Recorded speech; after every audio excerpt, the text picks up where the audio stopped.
Buenas, ¿cómo se encuentran? Esta es la presentación del enfoque teórico de mi trabajo de investigación 3 para la licenciada Teresa Valdivieso.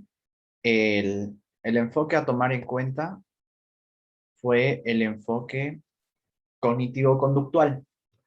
El enfoque cognitivo-conductual es un enfoque que considera que los comportamientos se pueden aprender de diversas formas. Esta diversidad de maneras en las que el cerebro puede aprender las conductas es bastante elemental en esta perspectiva. Esta perspectiva se creó a inicios de los 60 y de los 70 por la necesidad de los autores de tener mejores técnicas en cuanto al conocimiento del comportamiento y de los procesos cognitivos como uno solo, ya que la escuela cognitiva surgió a partir de los años 50 junto a la teoría de Turner de lo que viene siendo las computadoras, y la conductista ya se venía generando con Watson y con Skinner. Entonces, esta es una manera de juntar una teoría, vamos a decir, un poco más ambiental, como viene siendo la conductual, y una teoría, un paradigma que viene siendo de los procesos mentales que se dan en nuestro cerebro, que esto es lo que llega a ser la teoría cognitiva como tal. Entonces, la imagen representa la variedad de maneras en las que uno puede acceder a la información. Entonces, aquí nos menciona que se centra en la manera que una persona tiene de cómo incorpora los aprendizajes. Si ya sabemos que se aprende de diversas formas, lo importante es saber si estos aprendizajes llegan a ser problemáticos o funcionales para el sujeto.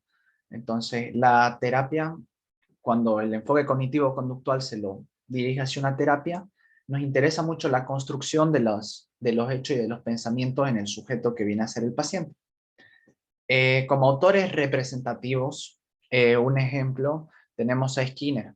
Si bien Skinner es conductista, sus aportes sobre el condicionamiento operante sirvieron de base para empezar a hacer las bases de lo que viene siendo la cognitiva conductual.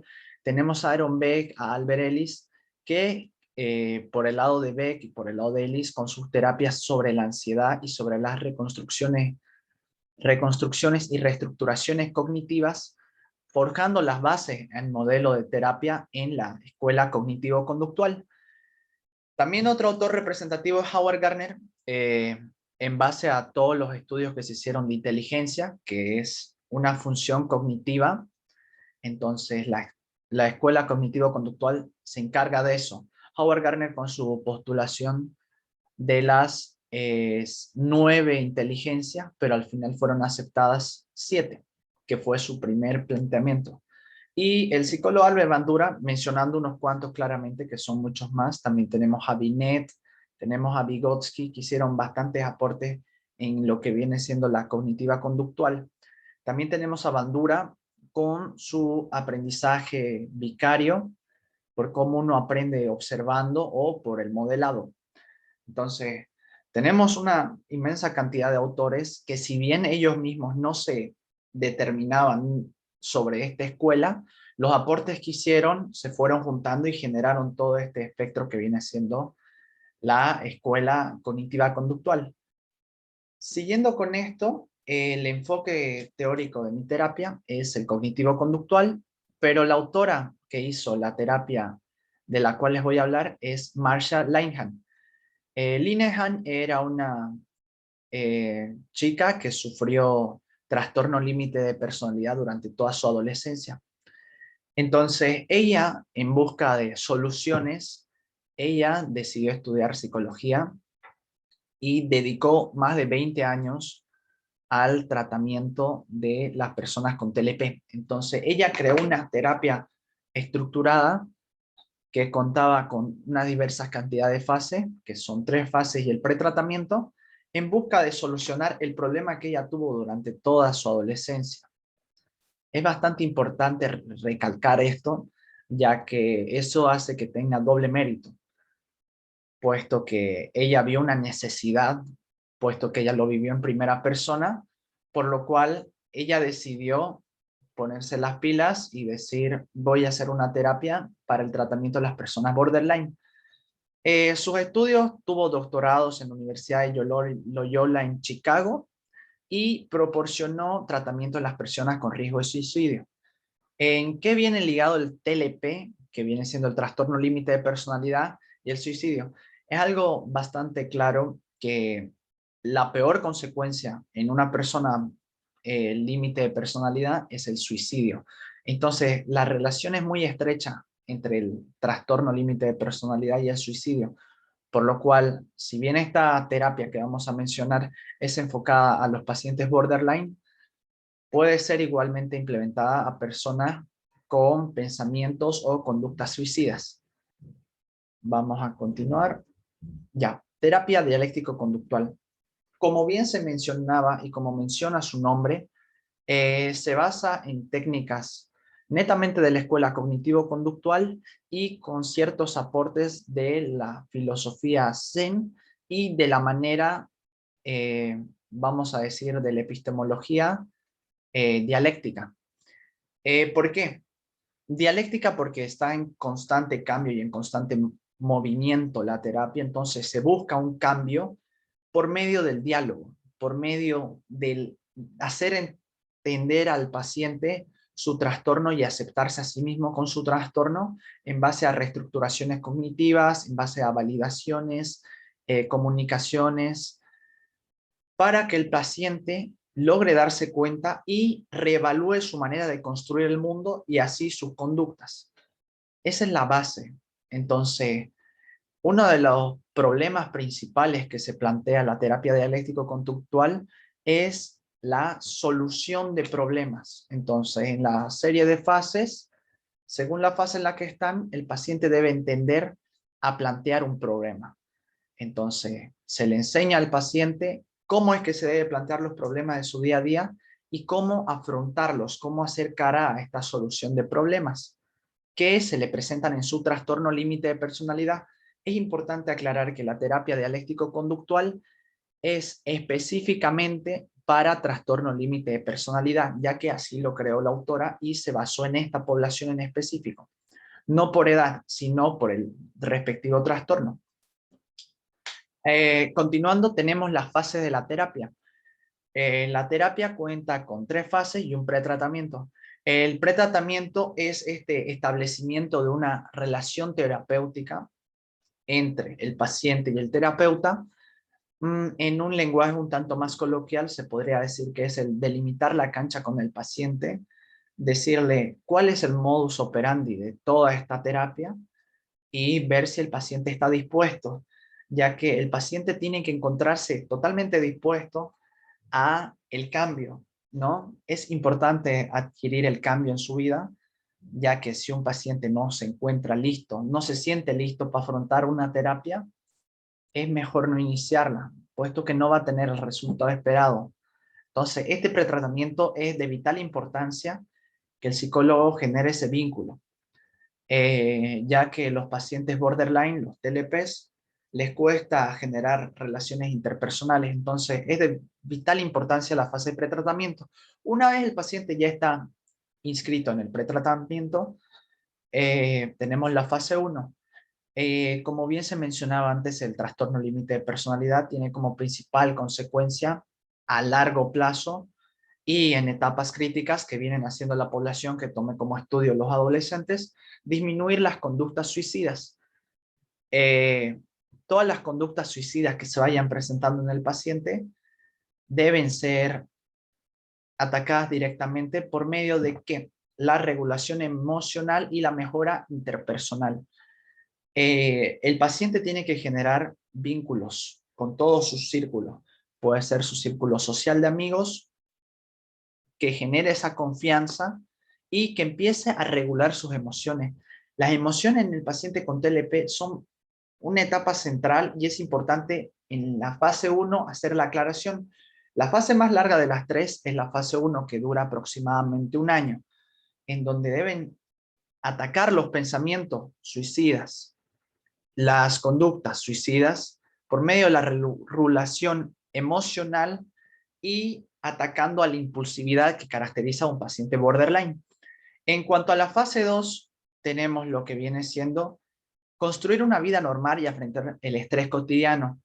Si bien el TLP se va minorando con los pasos de los años, el estrés continúa en estos, por lo cual es importante que lleguen a construirse una vida normal, sin estar buscando emociones límites, sin impulsividad, sin falta de confianza, sin egoísmo para dar sus emociones, generando buenas relaciones interpersonales, mantener un equilibrio en su vida. Entonces es importante eso en la fase 2, una vez que ya se venció el problema principal que vienen siendo las conductas suicidas y los pensamientos suicidas. La fase 3 es la construcción de metas y aumento de la autoestima. Una vez uno ya tiene la base de que ya tienes una línea base de vida relativamente equilibrada, se debe hacer una construcción de metas y aumento de la autoestima. Entonces, tienen que ir más allá de una línea equilibrada de vida. Tienen que buscar cumplir sus metas, ya sean a corto plazo, a largo plazo, mediano plazo, o aumentar el autoestima por medio de actividades o relaciones interpersonales que, en vista de la fase 1 ya concluida y la fase 2, pueden ir en aumento. Bueno, algunas técnicas a tomar en cuenta. Tenemos una cantidad bastante amplia de técnicas que se pueden tomar en cuenta, las cuales son, mencionamos aquí, primordialmente unas 4, que se podría decir engloban la terapia en general. Tenemos lo que vienen siendo las tarjetas diarias. Tarjetas diarias, ¿a qué nos referimos con esto? Esto está desde el pretratamiento. Entonces, el paciente tiene que escribir en base a unas tarjetas que le brinda el psicólogo, que claramente son estructuradas. No es como un diario de campo que el paciente va anotando lo que va viviendo, sino que son terapias en las que va puntuando qué es lo que fue sintiendo alrededor de su día y debido a qué estímulos. Es importante ya que esto nos sirve como un indicador de si el paciente presenta pensamientos suicidas y si el paciente está regulando de manera correcta sus emociones. Entonces, las tarjetas diarias son como un mapa el cual va ayudando al paciente alrededor de toda la terapia. Siguiendo con estrategias de manejo de contingencias. ¿Qué es esto? En vista que el psicólogo se dé cuenta de que está viendo comportamientos desadaptativos en el paciente, el psicólogo le va a decir ciertas estrategias para cambiar sus conductas. Aquí es lo que entra la parte cognitivo-conductual, que reestructura su manera de comportarse para que, si bien se le presentan las contingencias, que son efectos azarosos del ambiente, él sepa cómo comportarse y manejarlo de una manera que pueda adaptarse y que su problema no se haga más grande, que no haya un efecto, por así decirlo, bola de nieve. Otra importante de las técnicas a tomar en cuenta son las estrategias de validación. ¿A qué nos referimos con estrategias de validación? Esto se encuentra en la segunda fase, cuando intenta el paciente tener una línea base de vida, y es importante porque debe saber lo que él siente, debe ser consciente de lo que él tiene, de que tiene trastorno límite de personalidad, debe ser consciente de sus limitaciones, de sus aspiraciones. Entonces es el paciente el que debe validarse a sí mismo. Tiene que ser congruente con toda la construcción de su persona de una manera integral. Entonces, esta estrategia de validación es, como se diría en otras escuelas, un darse cuenta, que el paciente tiene que ser consciente de cómo está cambiando su comportamiento y cómo es que los estímulos le están afectando a él. Como cuarta mencionada, que claro, estas 4 no son las únicas, hay muchas más, pero decidí mencionar estas, ya que mantienen una globalidad de la terapia, son las estrategias de comunicación recíproca. ¿A qué nos referimos con estrategias de comunicación recíproca? A la manera en que el psicólogo, una vez el paciente le va contando cuáles son sus problemas y de qué manera se están presentando, el psicólogo tiene que saber darle respuestas claras, concisas y ser tajante con estas respuestas. En el caso de que el paciente se pregunte, ¿por qué le respondí con ira a mi familia? ¿O por qué siempre hago eso? Y en lugar de que el paciente caiga en algún sesgo cognitivo, el psicólogo debe decirle, estás construyendo de esta manera tus pensamientos, tal es la manera correcta, intenta hacerlo de tal forma y no lo tomes todo desde un locus interno, sino intenta hacer que el locus externo efectúe un poco más o viceversa. Entonces es importante esto, ya que se da lo que viene siendo la dialéctica, una comunicación recíproca entre el paciente y el psicólogo, claro, marcando siempre el rango de la conversación. No son consejos de un amigo, sino son consejos de un profesional a un paciente que está solicitando un servicio. Una vez mencionadas algunas de las terapias, algunas de las técnicas, es importante caer en ciertos conceptos fundamentales que nos plantea el enfoque teórico. En esto vamos a ir haciendo un poco hincapié, ya que van bastante relacionados con lo que viene siendo el enfoque cognitivo-conductual y lo que viene siendo la terapia dialéctico-conductual de Linehan.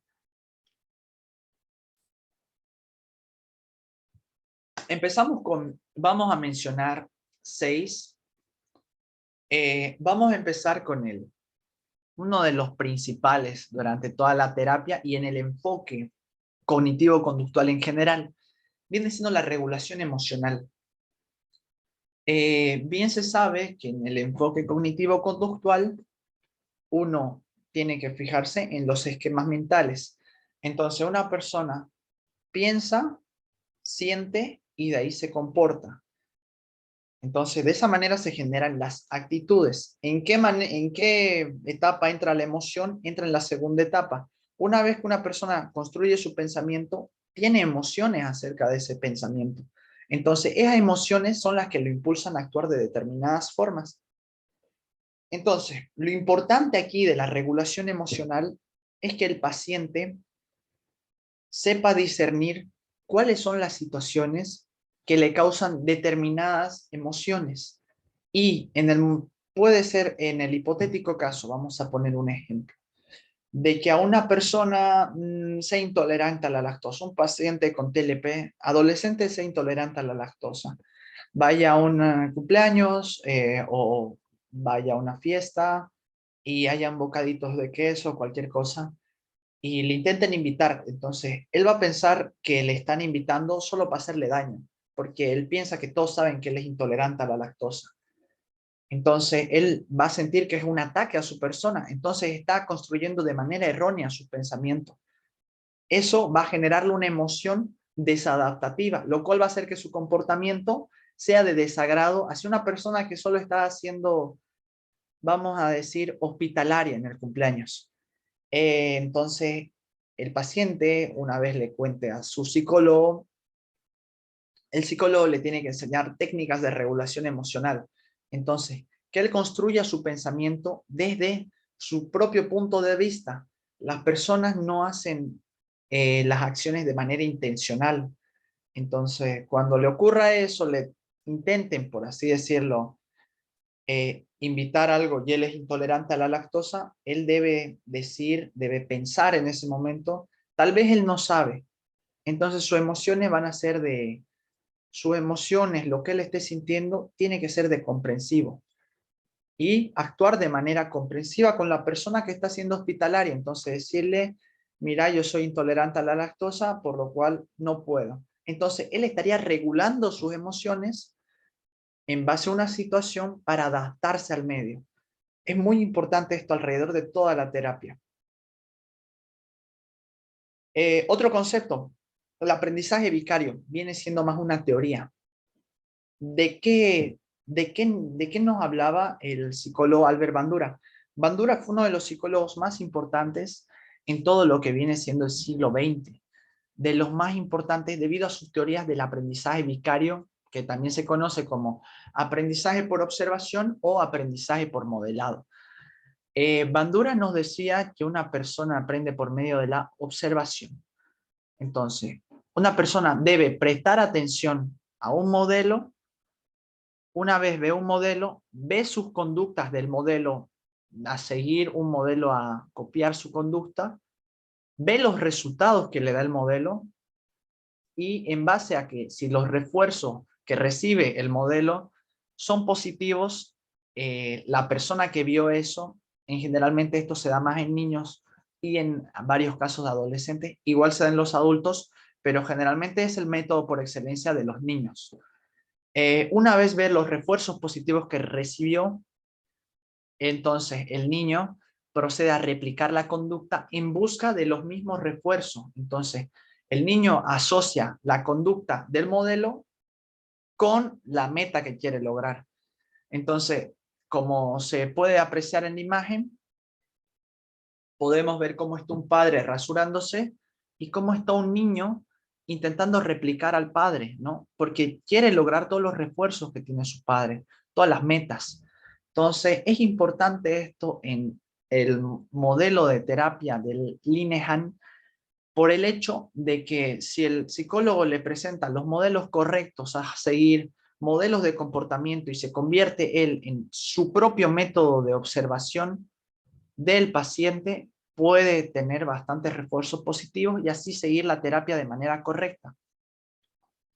Continuando con el tercer concepto fundamental, la emoción.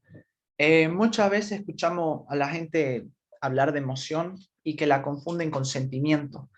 El sentimiento es de larga duración y puede implicar pasiones. La emoción es de corta duración y es instantánea. Si lo vemos desde un aspecto biológico, las emociones se hicieron con un carácter adaptativo. Son los instintos que están buscando adaptarnos al medio. Entonces, si vemos, por ejemplo, a un ser humano que tiene sensación de asco cuando está comiendo algo, porque el asco es una emoción, obviamente, si estamos en el siglo XXI, si estamos en la época de Roma, nosotros vamos a ver y vamos a decir, oh, eso le causa repulsión. Entonces yo no voy a comer eso porque parece que causa asco. Si vemos a una persona que está enojada por sus facciones, por la manera fisiológica y fisionómica en el rostro que se dan las emociones, nosotros ya vemos y decimos, hay que tener cuidado con esta persona que está enojada. O si vemos a alguien triste, en el caso de ser mujeres, activan la empatía. El hombre cuesta más reconocer las emociones debido a sus conexiones neuronales, pero igualmente puede darse cuenta de cuando una persona está triste. Entonces, las emociones son esa manera que tiene el ser humano de expresarse. Son sumamente importantes en la terapia y en el modelo, en el momento de la primera fase de ver cómo se comporta la persona, ya que mencionábamos una de las técnicas que eran las tarjetas diarias. Es importante, ya que en esas tarjetas diarias va a poner qué estímulo me da tal emoción y cómo es el proceso. Entonces, es una manera de discernir cómo las emociones van afectando nuestro día a día y nuestra toma de decisiones. Continuando, tenemos un sesgo cognitivo. Los sesgos cognitivos son fallas que tiene nuestro cerebro al momento de procesar los pensamientos. Como viene siendo la ilusión de control, como su nombre indica, nosotros creemos que tenemos mayor causalidad en el ambiente. Explicándolo con la imagen, esta persona siente que está ganando mucho y siente que tiene controlada toda la situación. En un juego como pueden ser las cartas, todo es contingente, todo es azaroso. Entonces, no depende de una persona, no depende de mis pensamientos, de mi habilidad, de juegos previos, las cartas que me lleguen a tocar. Entonces, la persona piensa que tiene el control de la situación totalmente, al 100%. Yo si bajo esta carta, si hago escalera aquí, si apuesto más acá, si hago acá, pienso que todo depende de mí. Pero no es así. Siempre hay un azar en todo lo que hacemos. Si manejamos, lo mismo. Podemos pensar que nosotros manejamos súper bien, conducimos genial el auto, pero que yo maneje bien no implica que las otras personas también lo hagan, o que ocurra un accidente, o que mis llantas estén desalineadas. Son muchos los factores en nuestro día a día que están ahí. Entonces, la ilusión en control es sesgarse ante todos esos factores externos y pensar que solo soy yo el único causante de todos los resultados. En la terapia esto es bastante común en lo que viene siendo la impulsividad de las personas con trastorno límite de personalidad, ya que piensan que una persona viene y les trata mal o el mal humor de otra persona, y al ser impulsivos ellos reaccionan mal por esta ilusión de control, que piensan que ellos son causantes de este enojo. Otro sesgo cognitivo es el sesgo de correspondencia. El sesgo de correspondencia es bastante común en los TLPs y va ligado a la ilusión de control, ya que ambos son sesgos cognitivos, y nos menciona que una persona piensa, por ejemplo, el ejemplo más clásico, yo me aplacé en el examen porque el examen estaba difícil. Yo estaba preparado, pero el docente me cambió todas las respuestas. O me peleé con un familiar mío porque él no me entiende. Él es cerrado a escuchar mi voz. Por eso yo me exalté y es su culpa. Entonces, es esta manera de asumir los conflictos, esta manera de asumir los comportamientos. Cuando te pasa algo malo, echarle la culpa al resto, que viene siendo un locus externo. Y cuando te pasan cosas buenas, decir, sí, fui yo, es gracias a mí que pasan las cosas buenas. En el caso, por ejemplo, de que te ganes la lotería, decir, sí, sí, es porque yo compré y sabía que era ese ticket. No, no fue el destino, ni fue este, ni fue el otro. Fui yo. Entonces eso es un locus interno ante las cosas buenas y un locus externo ante las cosas malas. Entonces, mucho de esto hace que la persona se sesgue y crea que todo lo malo que le está pasando es por culpa del medio. Esto viene siendo muy común en los TLPs y por eso es que les cuesta mantener relaciones interpersonales y la confianza en las personas, ya que piensan que cuando los traicionan es culpa de la otra persona al 100%. Como último concepto, y siento que podríamos haber empezado con este, ya que es muy importante, es el concepto de conducta. ¿Qué es la conducta? La conducta es de las cosas más estudiadas durante estos últimos años y uno de los centros, ejes de la psicología como ciencia. Entonces, la ciencia es la que estudia los comportamientos y conductas.